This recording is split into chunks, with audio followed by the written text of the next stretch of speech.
2023 football season is upon us.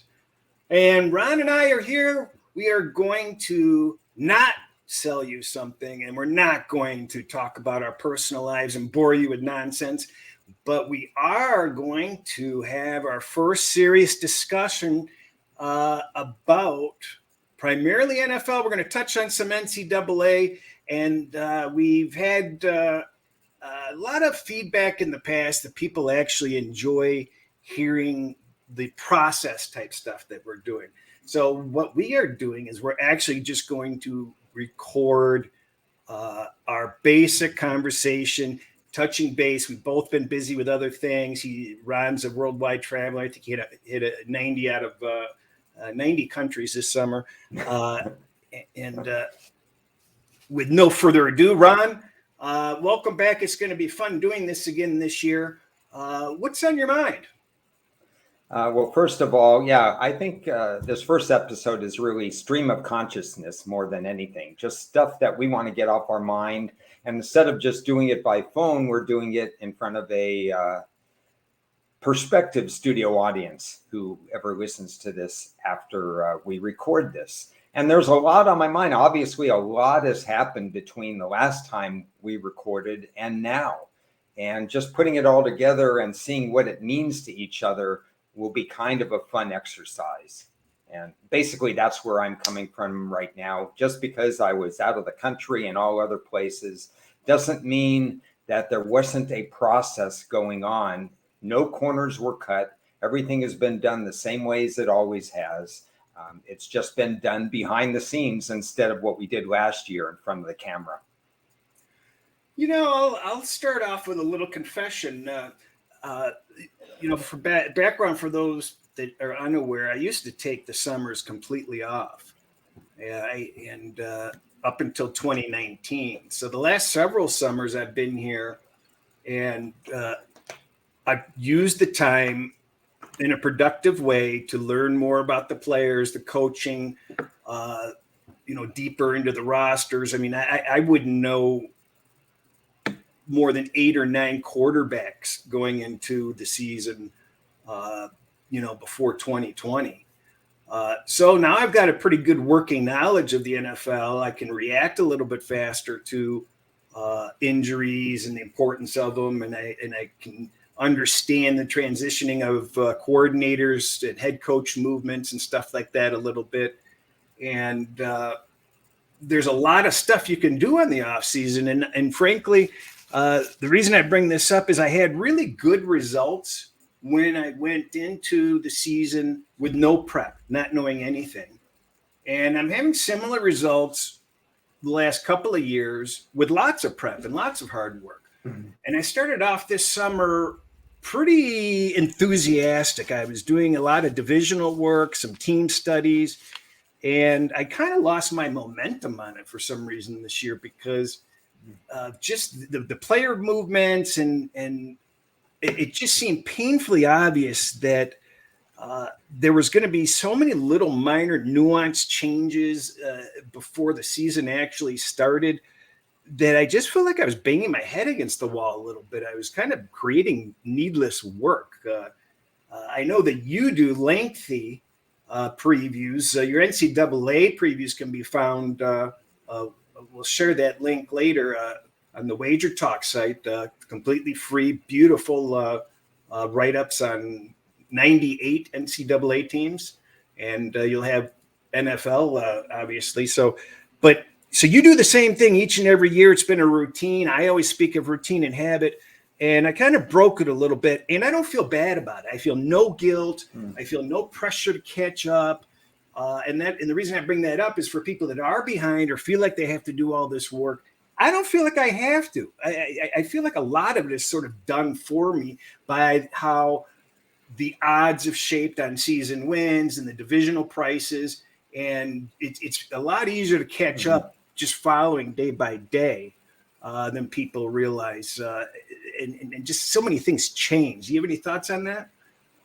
A few thoughts on that. First of all, I've done all my work for NFL, and it's done by May 20th. it's something that I've said to others. I don't know if we've talked about it, but between May 20th and let's just use today as an example, very little has happened. I did the exit reports in January. I did before free agency. I knew where I thought each team needed to improve. I looked at free agency and I analyzed free agency. I produced a 43rd annual draft report with all the information, which also includes the differences, why I still think there are holes, what teams did poorly, and so on.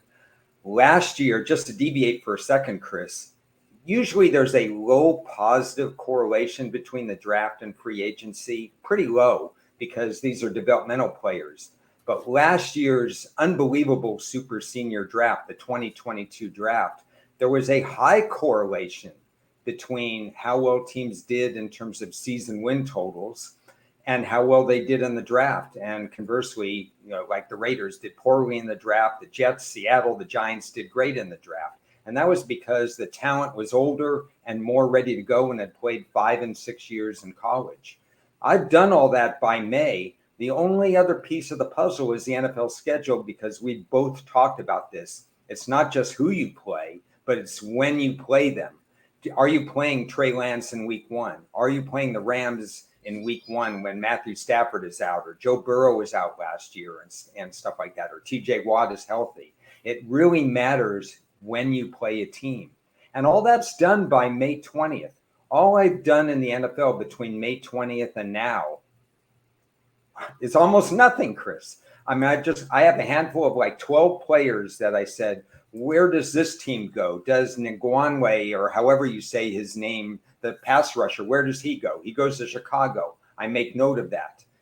2 linebackers, Zach Cunningham and let's see, I think it's Miles Jack, both signed by the Eagles, even though they drafted linebackers to fortify depth, for the Philadelphia Eagles. These are things that take 60 seconds to process and to incorporate. So I don't think you have to be active between May and August necessarily. You just have to be to the point where you're not going to overreact when week 1 starts. You need to be at a certain place when week 1 starts. And it's not just 2 days ahead of the game.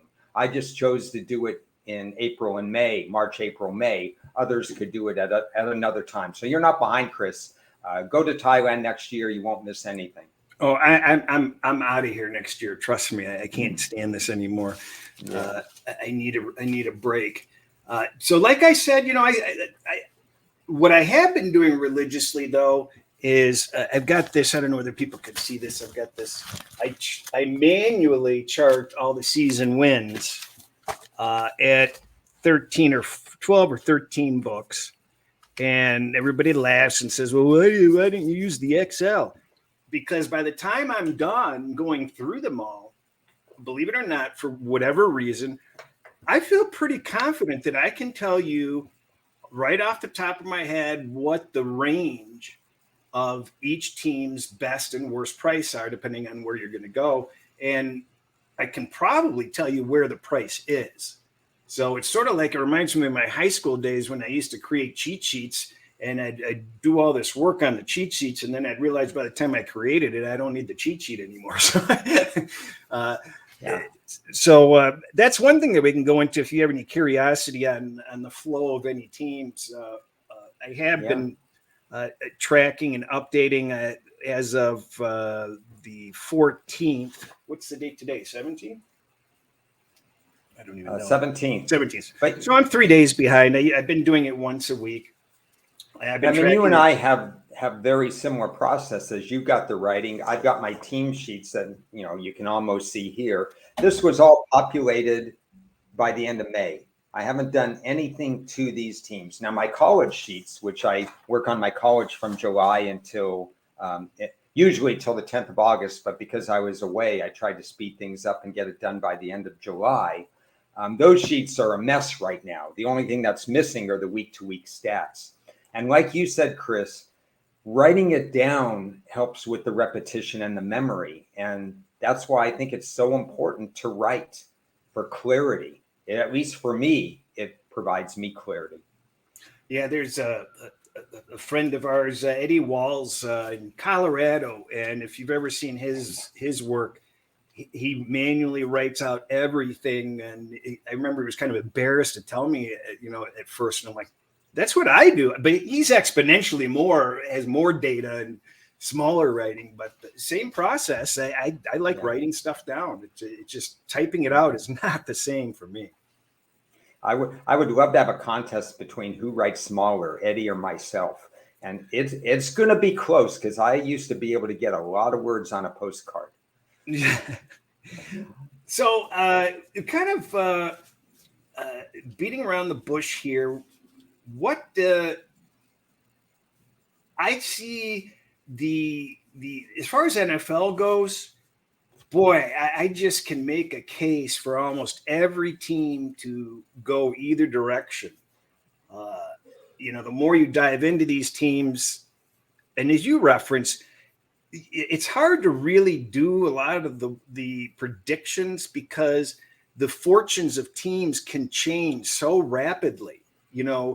If the Rams have success early, they're and their defense is okay, well, they've got a shot at that division. Or they could be the Costco of the NFL, dumping all their veterans midseason. A lot of people are writing off Tampa Bay, but maybe they're better. Maybe they can, show signs of life. It just seems like a lot of teams, Raiders can really go down the floorboards potentially. I kind of lean toward that direction, even though people were optimistic about their hopes, but they're not looking that good. Any thoughts on the variance issues this year? Well, it's always lessons learned from last year. And I'll give you an example. I mean, it was an incredibly productive season for season wins last year, but one of the teams that I got wrong preseason was Cincinnati. But this is the reason why I set benchmarks. I wanted to see where they would be at 4 weeks. I do this for every team, but where would Cincinnati be at 4 weeks after Joe Burrow's appendectomy is done? They've had the culture shock from the upgraded schedule and the fact that they were in the Super Bowl and lost the Super Bowl and coming back from that. Where were they at 4 weeks? Where were they at 8 weeks? All my notes that were on the team sheets well before the season started. And even though their record didn't reflect it because Baltimore took the big lead in the conference, they had exceeded my expectations. And what I mean by that is, to your point, we may all have preconceived ideas of where the Raiders are, where Tampa Bay, might be, and so on. But we must balance that out after 4 weeks with this year's data. It's no more who cares. Last year's data is meaningless by the time October rolls around. We both agree on that. So that led me to say, wait a second, Cincinnati has enormous value. Baltimore is slipping in a couple of different areas. TJ Watt is out for Pittsburgh. Deshaun Watson and Cleveland are going absolutely nowhere. Cincinnati at over 2-1 odds to win the division and plus 175 or something to make the playoffs was a value play because even though I was down on them before the season, they had exceeded my expectations as we went through the season.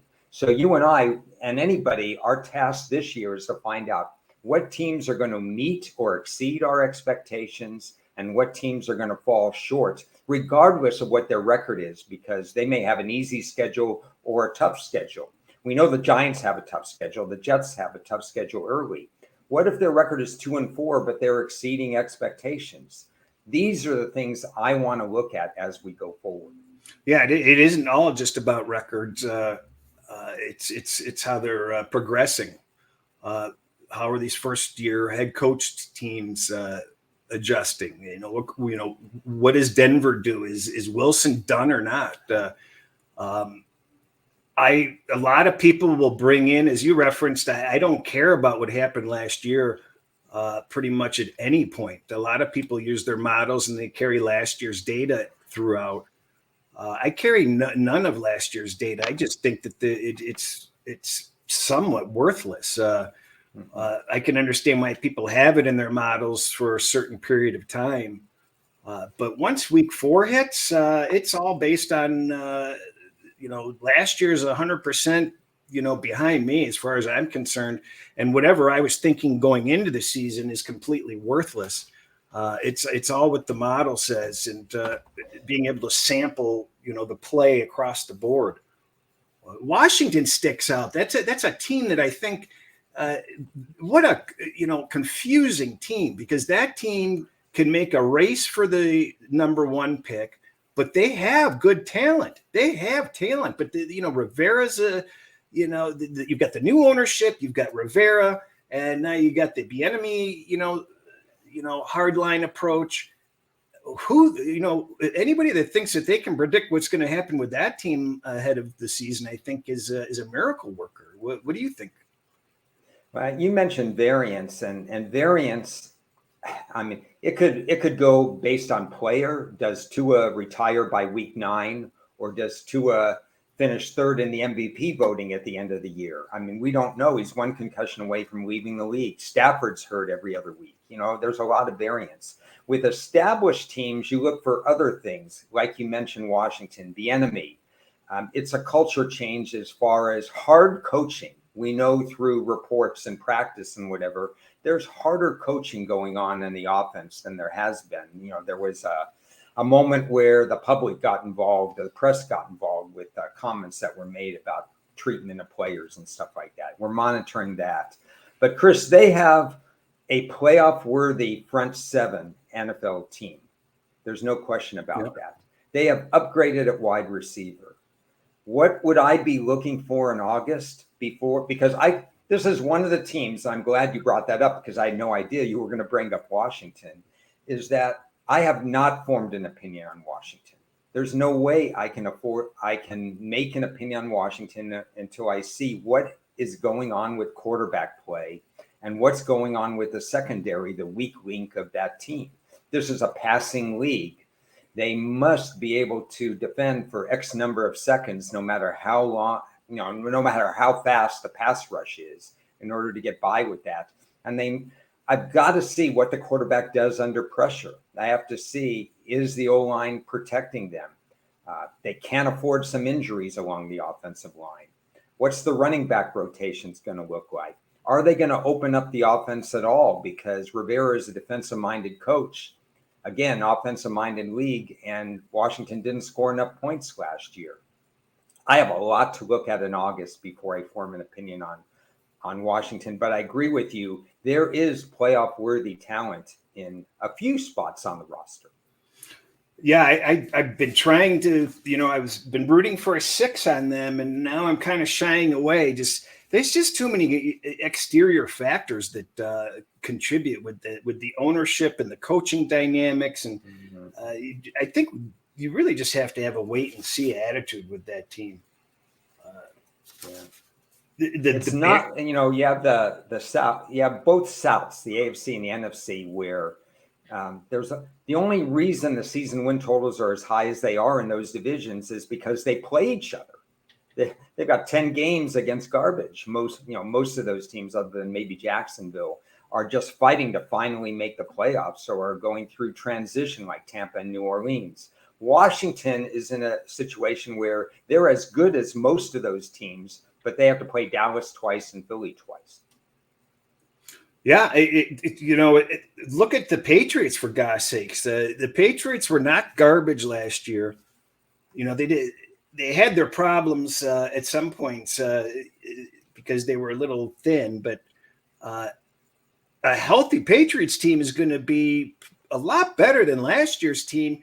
And in that division, they may end up just looking worse. They've got a horrible schedule.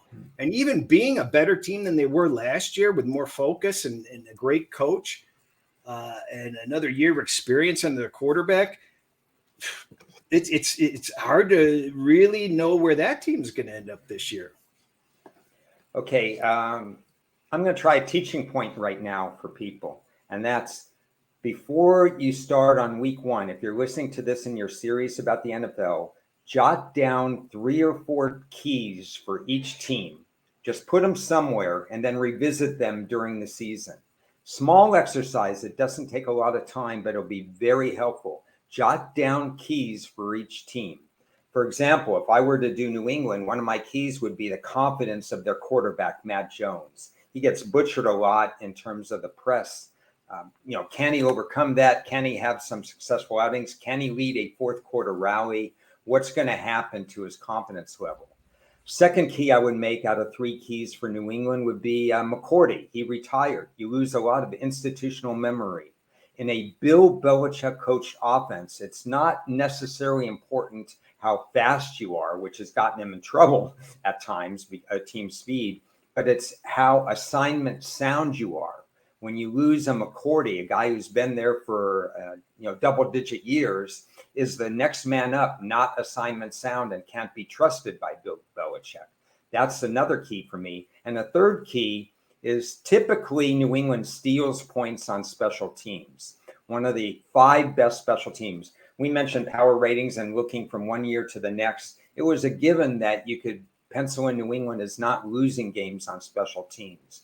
Well, last year, due to a combination of factors, the fact that Bill Belichick did not go out personally during the COVID years and scout special team people like he normally does, the special team play was horrible last year. And he drafted a dozen players, I think it was, in this NFL draft, a number of which were to fill special teams. That's going to be another key for me. Have they rebounded in special teams? That's an exercise and a teaching point I think everybody should make. 3 keys for each team. Oh, I think that's an excellent idea. I don't know that I'll do it, but I should be doing it. Okay, teacher.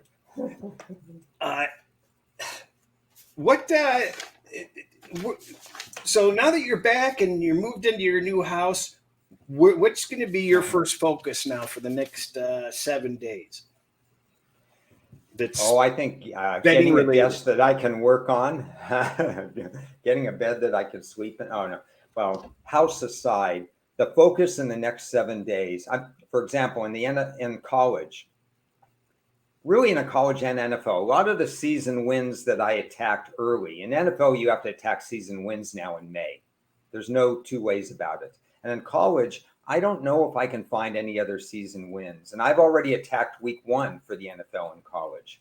I have 1 or 2 things I'm still looking at for NFL because, like we discussed, there's at least 8 or 10 teams that I still have no opinion on. And that's because of new coaching, radical new staff, radical new free agency, promises that they were going to change something in their offense. Maybe they were going to be more blitz heavy or something like that. And I have to see and I have to look at it for myself and then go with the nitty gritty week to week. I have not made those reports. So in college, I'm not doing anything anymore. I set my power ratings for college. If you follow me on Twitter, you'll see that I've actually listed my power ratings currently for the college and the NFL. Will they change, Chris? They may change a half a point here or there, but there's not going to be much change unless there are cluster injuries to a position or a quarterback goes down. And I will downgrade rookie quarterbacks in general if they're starting week 1. The Anthony Richardson thing for Indianapolis is something I have to watch now. The guy barely played in college, and now he's going to be asked to lead a team with a cakewalk. It's a cupcake schedule, but the guy hasn't seen NFL defenses. Even if they're average or below average NFL defenses, he hasn't seen any of that yet. So there will be some power rating adjustment, but if you ask me for the next 7 days, I'm basically going to get ready to start writing my NFL team by team reports. So, yeah, and your team by team reports will basically serve as just a reevaluation and updating of what you've already written with your draft report. So it's a lot of the info's already there for you. Absolutely. 60% should be written already. I'll go over the roster a little bit more. I'll do exactly what we talked about. So if you don't want to do it, you can use my team keys because my previews will have team keys, at least mostly 3 for every single team. And it's going to be right there. That's what I'm going to be looking at. You're going to see it. I'm going to be reviewing that stuff every 2 weeks. It's something that I use. It's one of my cheat sheets. I agree with what you say on the season wins. It's at this point, I like the benefit of tracking so many books to not just see the flow, but to take advantage of any real slow moving books to get some added value, because there's always somebody sleeping on something. Yeah. And if you're trying, and if you are going to be betting any season wins, you have to have the best of the number there. I mean, you just have to. And you've got so many options with these alternate lines. I've actually placed more alternate lines season wins than I have regular season wins. The Bears, for example, I took the Bears under 8.5, but I'm a little gun shy on the under 7.5 at this point with that team. I like my Bears under 8.5. I'm kind of waffling on the 7.5, which I was very confident on before, but starting to weaken a little bit on there. Yeah, I want to table the Bear discussion till maybe the end of this one or a little bit later, because I have a lot of things on the Bears. But I want to ask you something, give you the floor on this, because you touched upon the alternate lines. If a season win total has dried up, in other words, you can no longer get Tampa Bay at under 7.5 and 7. The Rams started out under 7.5 plus 115. If you did your homework, like people like Brad Power does, like I do and stuff like that, you knew that number was never going to get better if you liked the unders. There are certain numbers that have dried up, but the alternate numbers, like you mentioned, are another way to get at it. And I want to ask you 2 more questions about alternative ways of betting and get your thoughts on it. One is playoffs, yes or no, is another way to get into whether or not you think a team that made the playoffs last year will miss this year, rather than worrying about season win totals. You may get value on playoffs, yes or no. And the other thing is division, playing a divisional, because you do get variance book to book like you track. You get some, 20, 30 cents is nothing to sneeze about. You can scalp them. Variance. You can scalp division wins between, divisional, to win the division prices between shops. There, you can find that big of a difference. Also with yes, no playoffs, you could scalp that too if you have books that don't kill you on vigorish. So talk to everybody about that, about uses of those 2 areas, the divisions, the alternate lines, and the third area, the playoffs, yes, no. I don't do much with the playoffs, yes or no. I'm not saying it's a bad idea. Just I don't want to speak of something that I haven't focused on. I think that's fine. It's just not in my wheelhouse. But I think it's important to, if you like or dislike a team, to look at it, as you mentioned, from several different ways. Let's take the Lions, for example. You can take the Lions plus maybe 130 to win the division, or you can bet the over 9.5. Now, the problem is that I think it's quite possible that the Lions win 10 games, but don't win the division.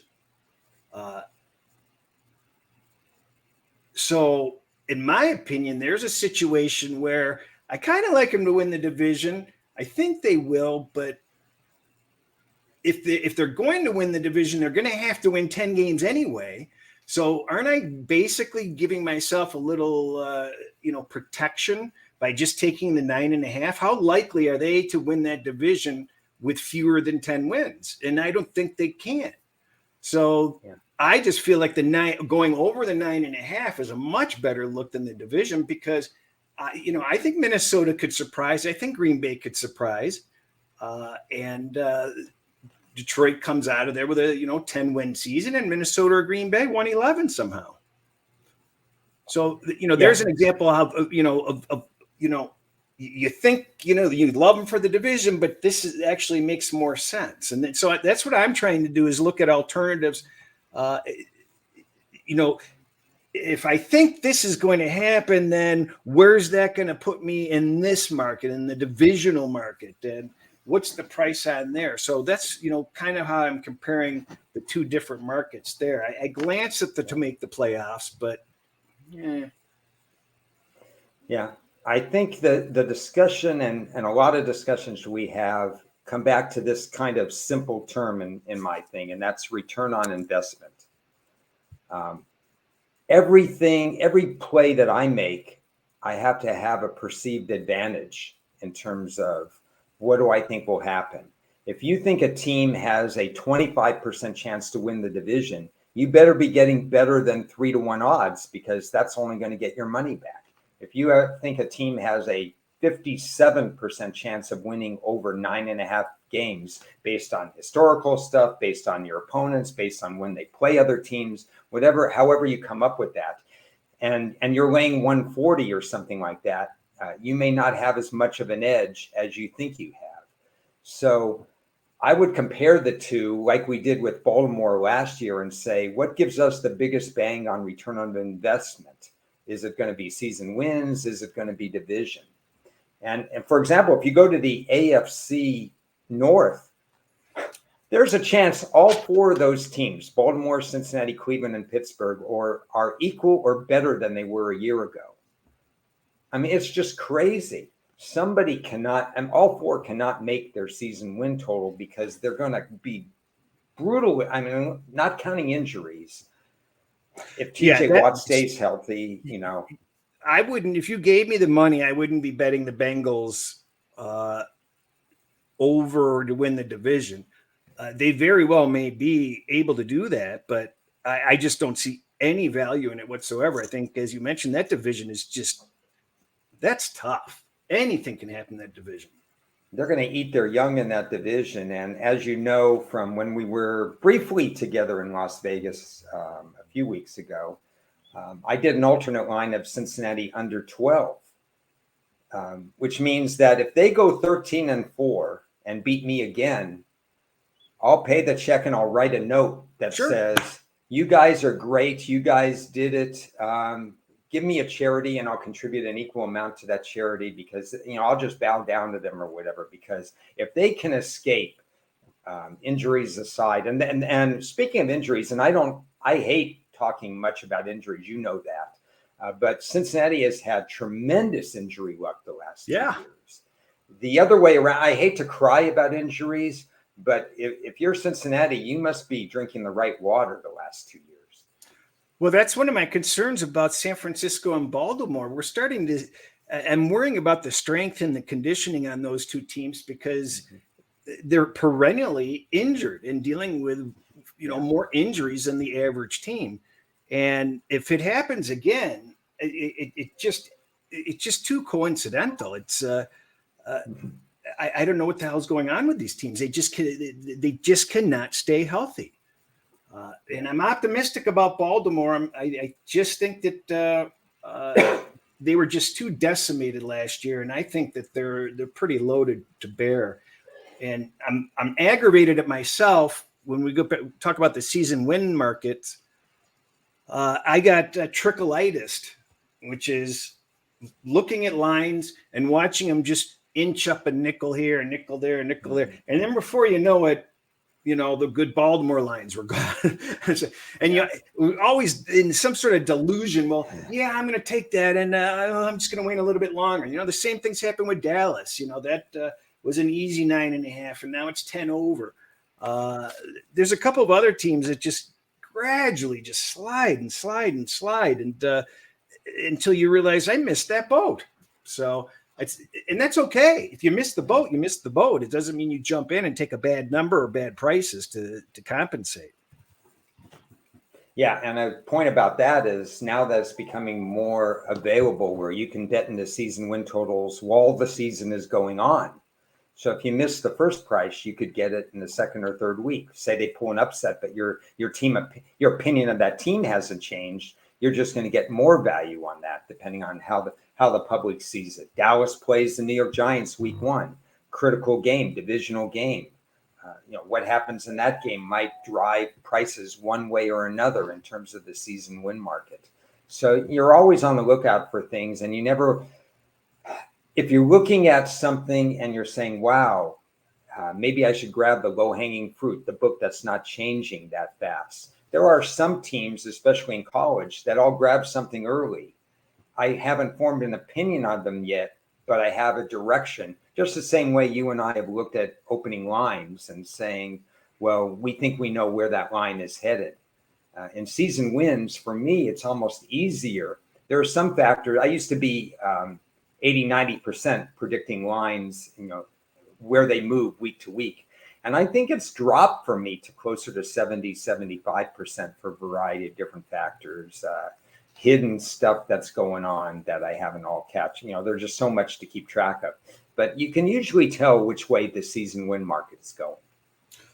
Yeah, and then like you said, I like to, if I grab a golden price, sometimes I take a position on it, but I'm making mistakes of not babysitting those positions because the season win market goes up and down. It used to be, I remember we spoke about this before, that season wins used to be one-way markets. I don't think they are as much one-way markets anymore. I'm noticing a lot more back and forth on these. And I think I'm going to get caught speeding on a few, quote, positions I took that I thought were safe that I'm not necessarily happy that I own at the moment. And that's my fault for being lazy about it because I certainly had my chances to get off and do something with it, but kind of did not take care of my lines. Sometimes you get lines early, and sometimes you get lines late where things crystallize, like Tampa the previous year and stuff. But I got great lines almost everywhere, and I took two positions that I hated about a month or two later, and I had to get off them. That was Minnesota, because I had one opinion due to the coaching change, and also Miami. And I basically got off of both plays. Actually ended up with a push and a win on Miami because of the way the market, but that was luck. Minnesota, I just ate juice on that because, they didn't come, there was variance over their season win total, but I had so many conflicting opinions on it. And even though I took an early position, I didn't like that early position. You just have to be prepared to pivot and not be stuck with something bad. If you're taking early action, you're going to have one or two of those. Yeah, and there's nothing worse than taking a position on something that you don't necessarily support. I'm holding over Atlanta. I don't know what's going to happen to that team, but everybody loves the over, and I figure it looked like it would hit a solid 9, and it just basically stopped at a very strong 8.5. So that isn't going to do me a whole lot of good. Yeah, it's a strange team. There are a lot of reasons to like them. I understand the audience going for that. There's one major reason not to like them, and that's they haven't drafted a pass rusher since I was born. And, that's a problem.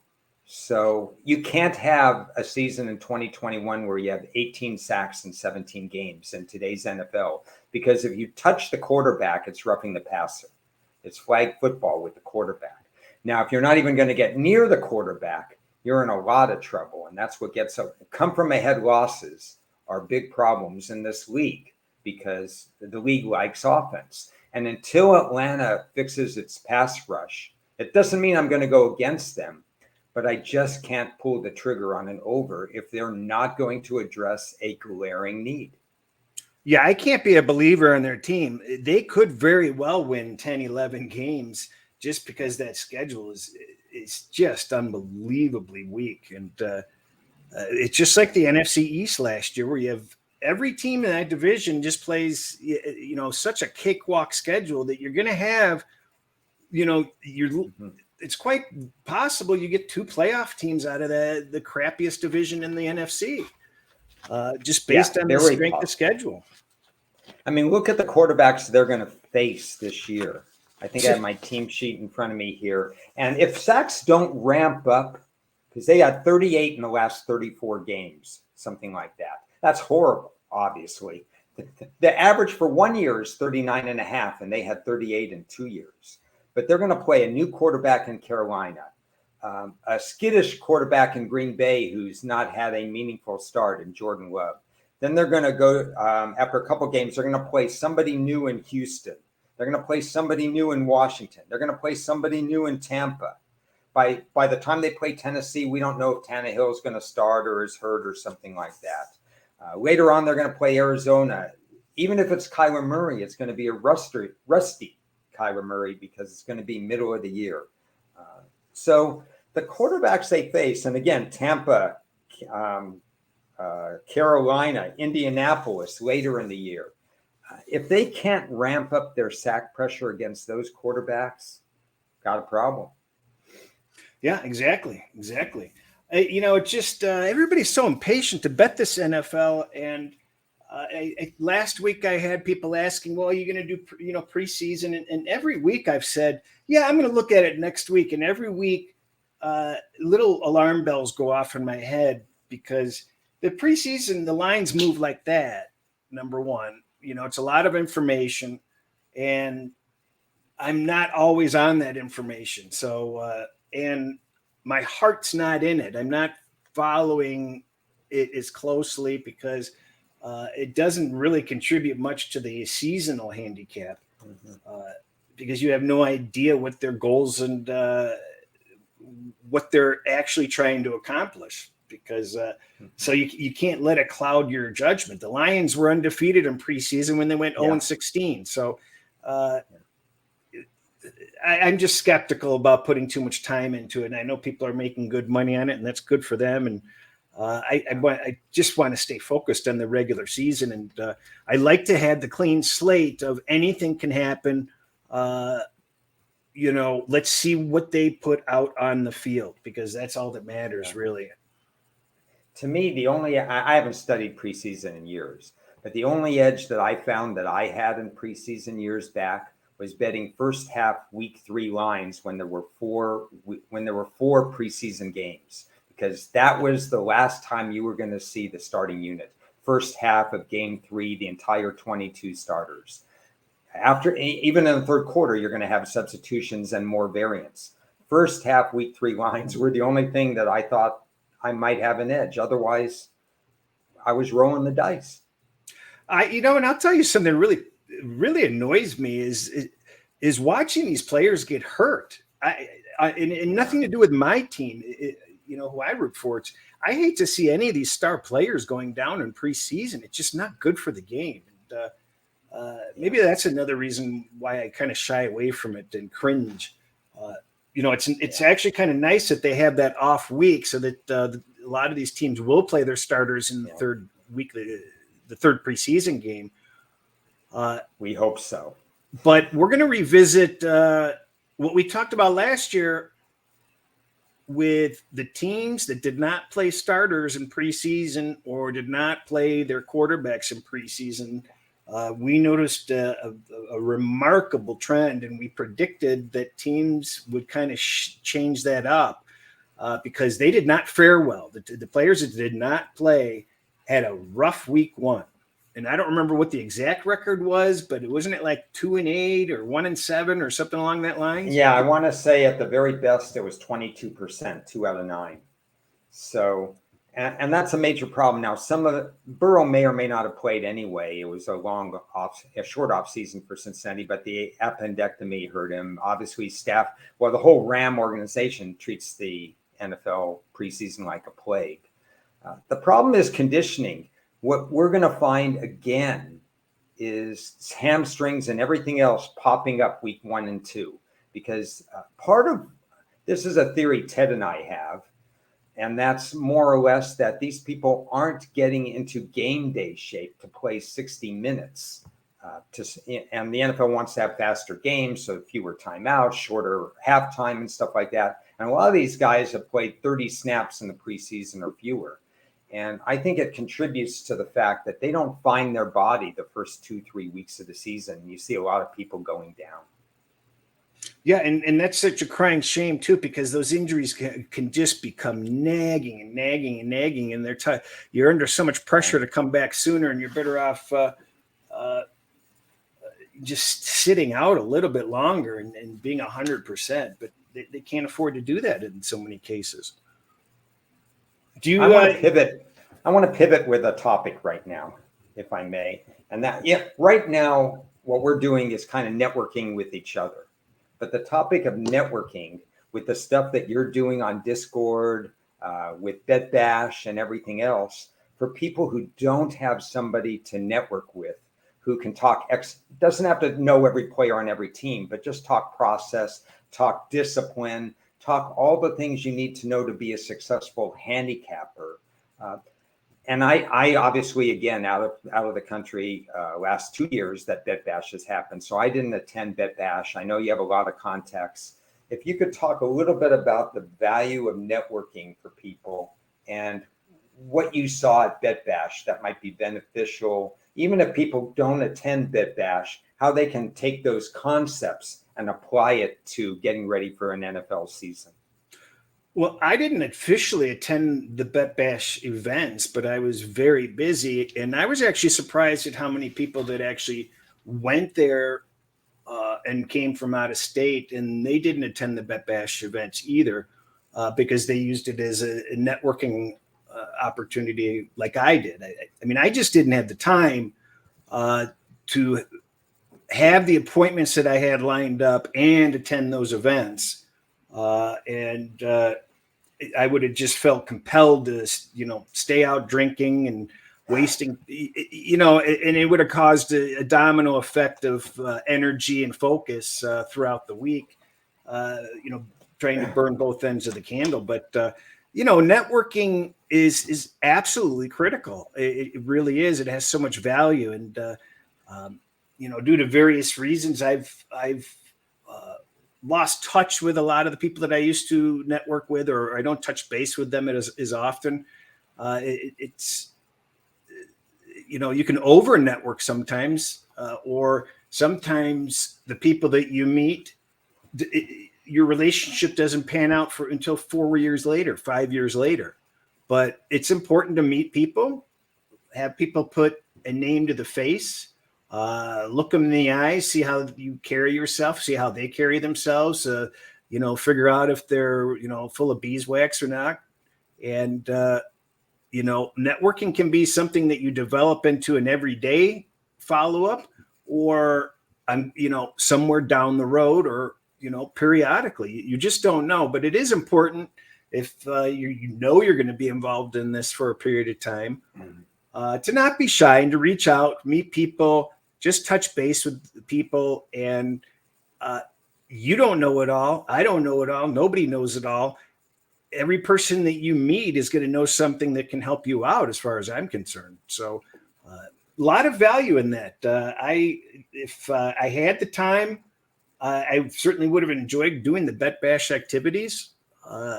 It just depends on, time and interest and that sort of thing, and what fits for you in that particular year. Mm-hmm. Yeah. It's an interesting concept, because I think it's so important to get other perspectives. And what Bet Bash does is get people there in one setting that have a successful track record, or at least we think they have a successful track record, but you could flesh it out a little bit in one-on-one or group conversations and say, wait a second, he's approaching a particular angle that I hadn't thought of. Let me ask more questions about that. Let me see if that's a value to me. And it works the other way around too. I have the set things that I look at, and I think I can teach a course on how to set power ratings. I could teach a course about how to use percentages and return on investment. It's not something that I want to get into in teaching a course on who you should bet on week 1 or why you should take this over under. I'd rather teach the process and work with my strengths. And at the same time, as I'm confident in my process, there's room for learning more and making it better. There's always room. And that's really what the off season is for, making something better.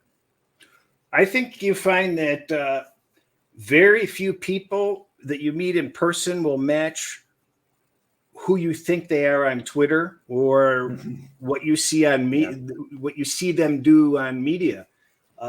That's kind of That's a good point. The biggest shock to your system, and kind of gives you an interesting perspective. I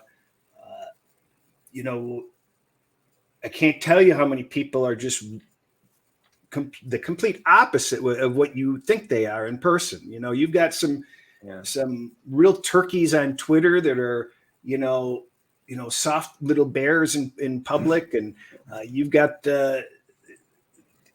you have all the strange mix of personalities. You have, some people that are very subtle about what they do, and there's some people that you can just tell are trying to amplify themselves, and you chalk that up into evaluating who are they, and it's good to absorb all those things. But what's most important is just finding people that can help you out, and that you can possibly help them out, because a good relationship works well on a two-way street.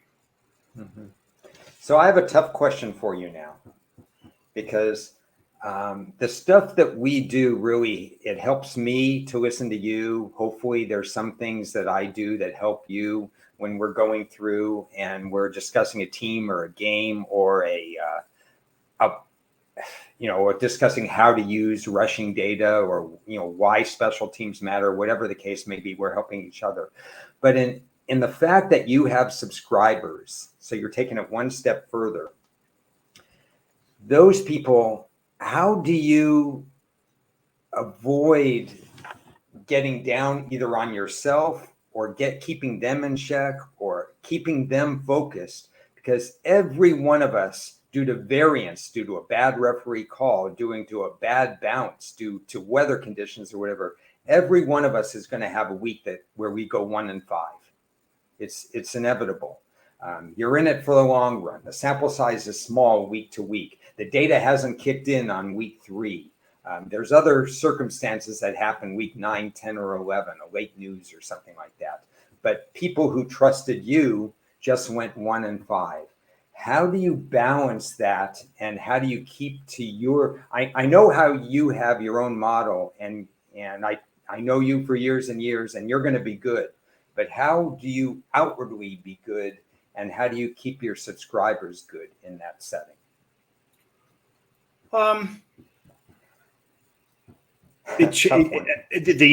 In all honesty, it changes all the time. I mean, last year was infuriating to me. It started off slowly, and what I did things I had never done before, and I think it's important.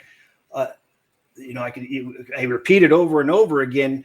Just when you think you have something licked, trust me, somebody else is going to mine that same data that you're working off of, and your edges are going to disappear. So you have to constantly be evolving, and at least be open to evolving. And a lot of people are not. They think they've come up with something that worked, and they're sticking with it, and it's the best thing since sliced bread. And I realized that I've had a lot of success, but I'm always monitoring. I'm always tweaking a little here, a little there, whether it's the model or the way that I bet. But what's most important about the question that you asked is I mentioned it on Gil's show last week.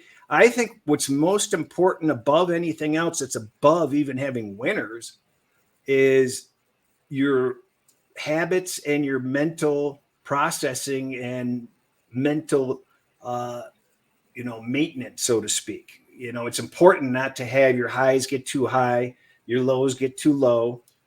That's all easier said than done. But being realistic with how to manage this lifestyle properly, and to take responsibility for how you control the environment that you're in. You can't ever be that person that blames the wife for putting you in a bad mood, or the kids, or the job, or all these exterior factors. The friends talked me into it. I drank too much.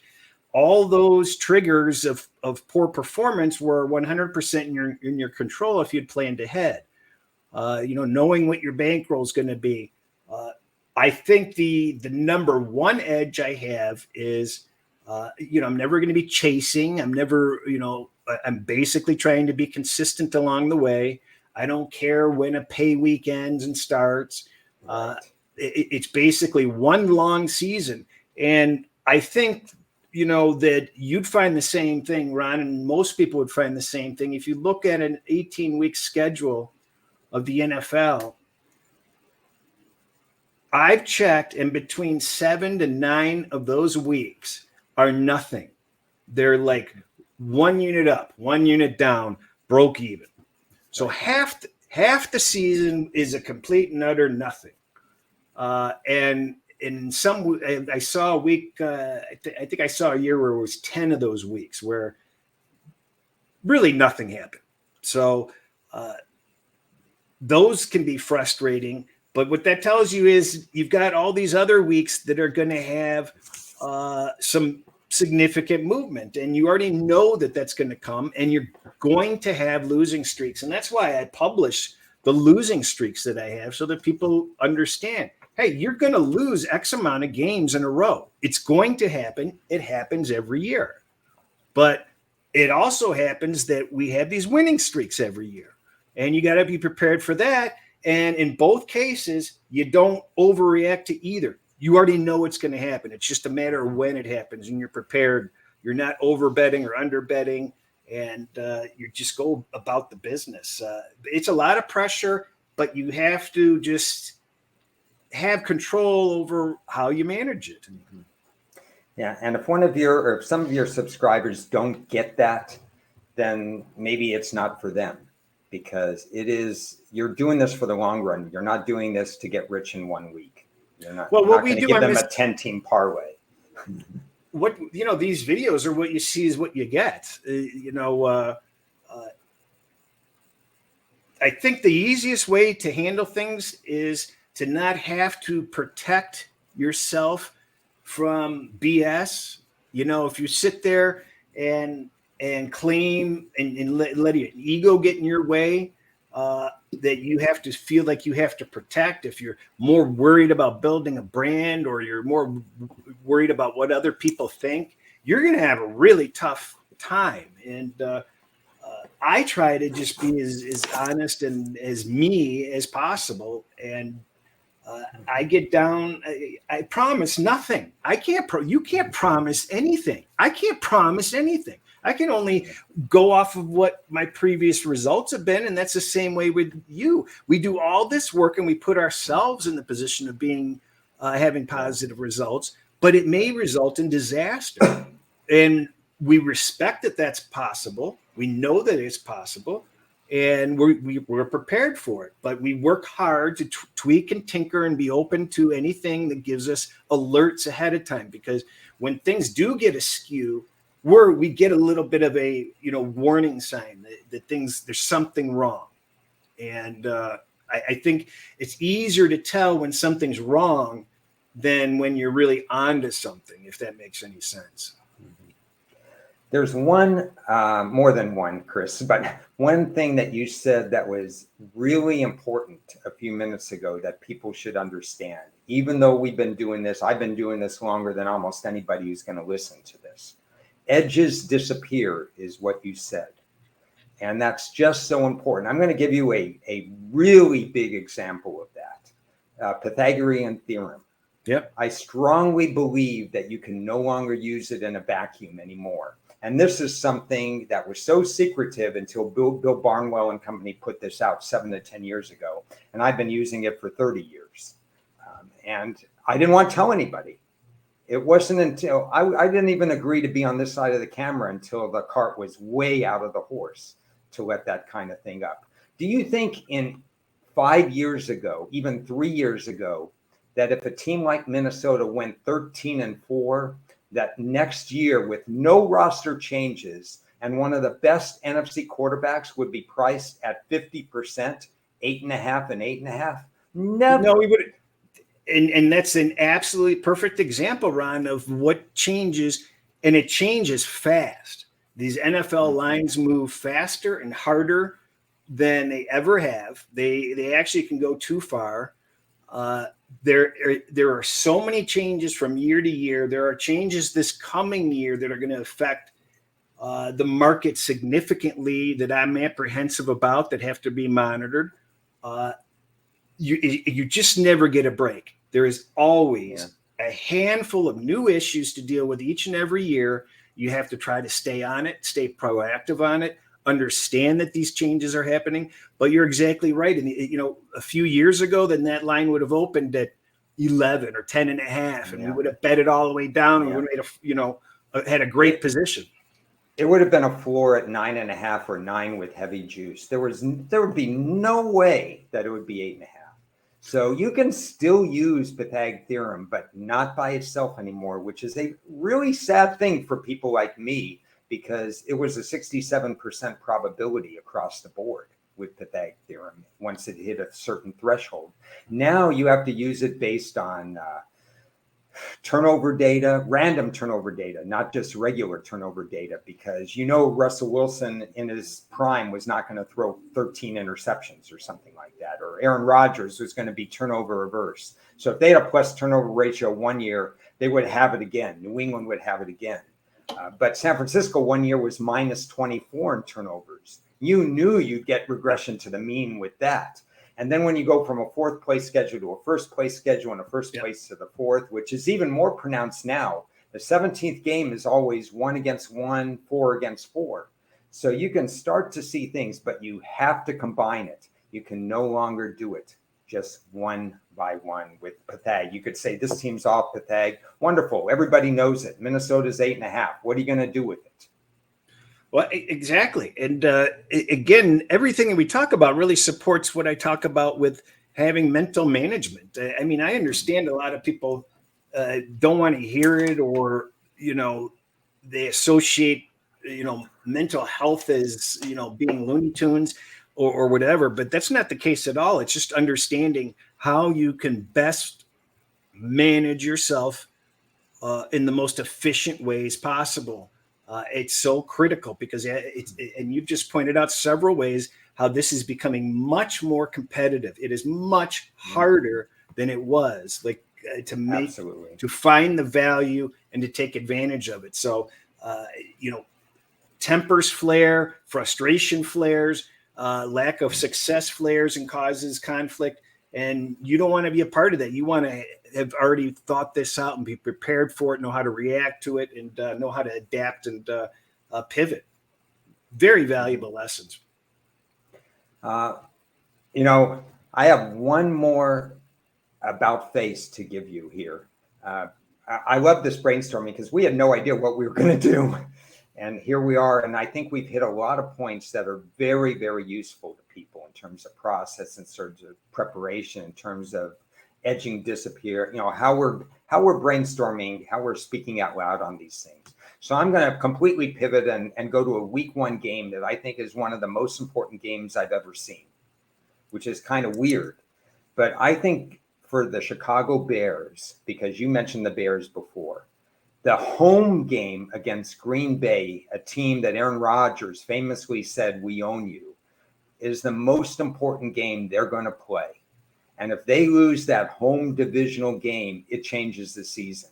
Typically, there's a week 1 overreaction. I write an article at the end of every NFL week 1 overreaction. We see it all the time. We've seen teams that have won their first game, Jacksonville and San Francisco recently, that have not won another game, or their next win has been week 17.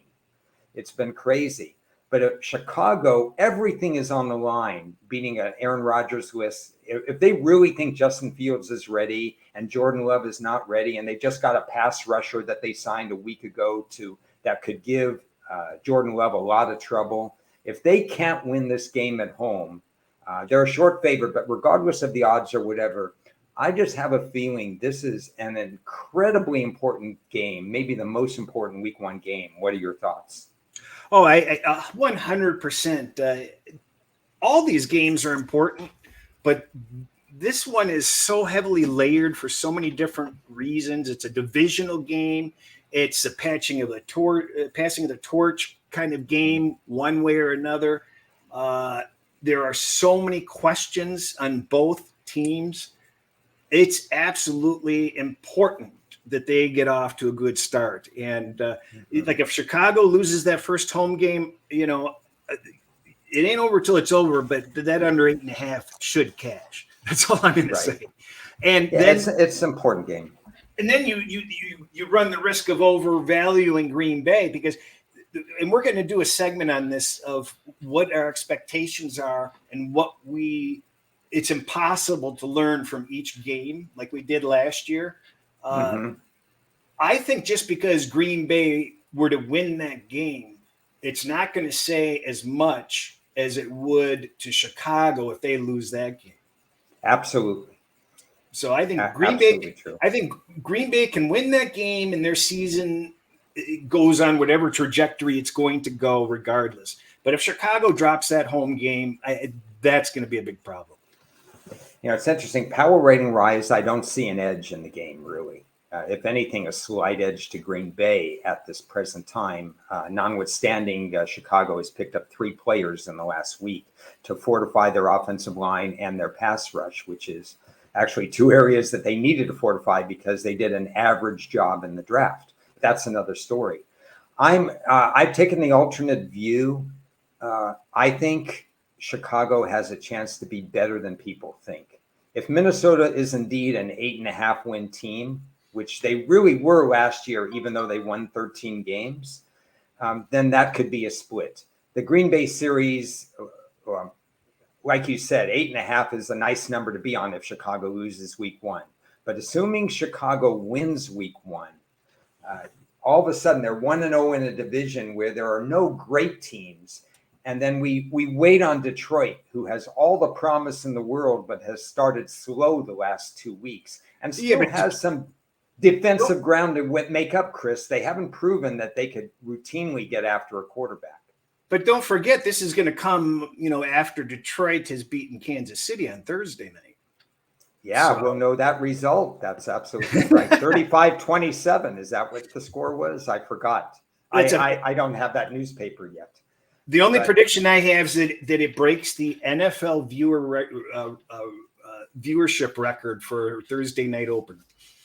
Yeah, I think it will. I think it features 2 teams that the NFL love to showcase because of all the offense and some defensive concerns. But I'm mildly interested. And, I generally bet 1 to 2 season win overs a year. Last year was weird. I liked 3. Luckily got home all 3.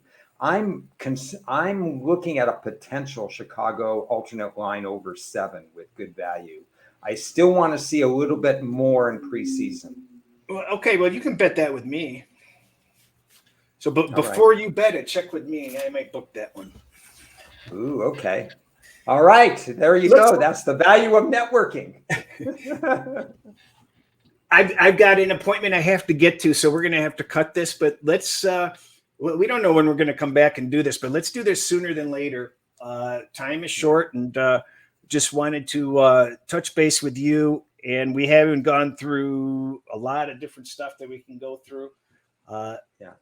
But we'll have more direction by next week. Yeah, we might be more team and division oriented as we go through, and then we'll settle on a routine day and time so people could find us. But an excellent icebreaker, Chris. So instead of the phone call, we get to do it live. We got the blue shirts down, even though we didn't plan that either. So we're in sync. They might as well kick off tomorrow. We're ready to go. Yeah, I'd be fine with it. I could care less. I couldn't care less, but. Appreciate anybody joining us. Any suggestions or comments or anything like that? We're always open-minded. Look for content. We got content coming. Yeah, so we're try to keep this going on because we enjoy this. We enjoy. We're not trying to make it necessarily entertaining. We're trying to kill 2 birds with 1 stone, where it can be sometimes entertaining and sometimes educational and just sometimes observation. Because as the season goes on, I just feel like we're going to do more process work type discussion and not worry about if somebody's listening or not, and not try to cater to other people, so to speak. I want to. That's what my goal this year is to do more work on these shows and actually discuss some things and figure out a mute button if the subjects get too dicey, so we can talk and they can't hear what we're saying for 5, for private chat is always 20 seconds. Anyway, any last comment? We're getting close. That's all I got to say. We're getting close. All right. We'll see everybody soon. I'll talk to you soon, Ron.